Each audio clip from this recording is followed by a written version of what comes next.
さあ天気がいいからエアコンクリーニングしよう。じゃんじ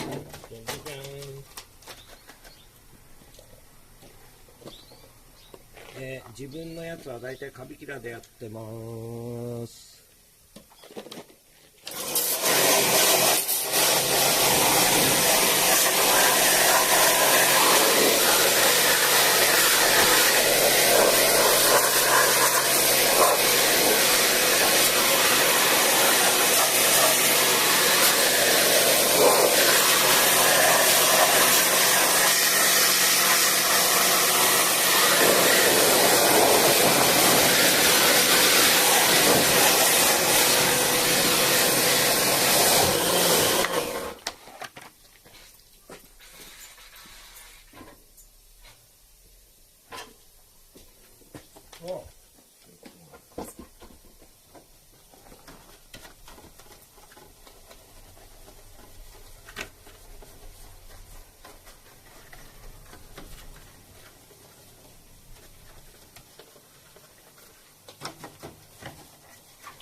とりあえず洗う前の汚い感じ、こんなです。見えるかな。さあどう変わるか。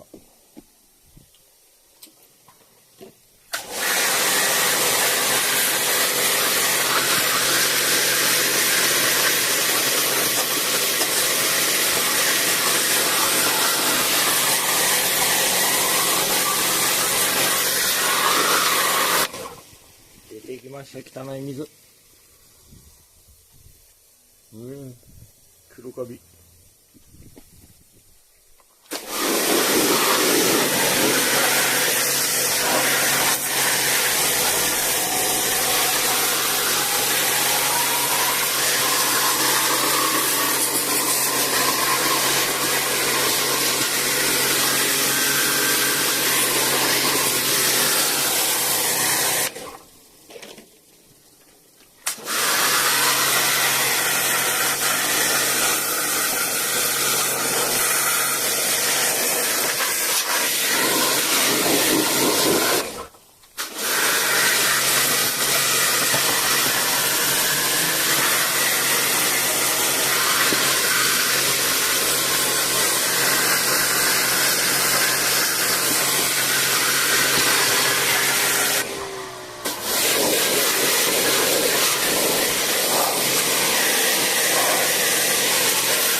カビキラーつけた方のフィルターで、こちらが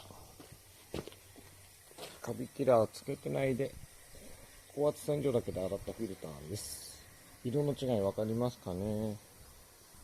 内部ですけど、一応こんな風に、日陰だから分かんないかな、日向に、右がカビキラーで洗ったやつですね。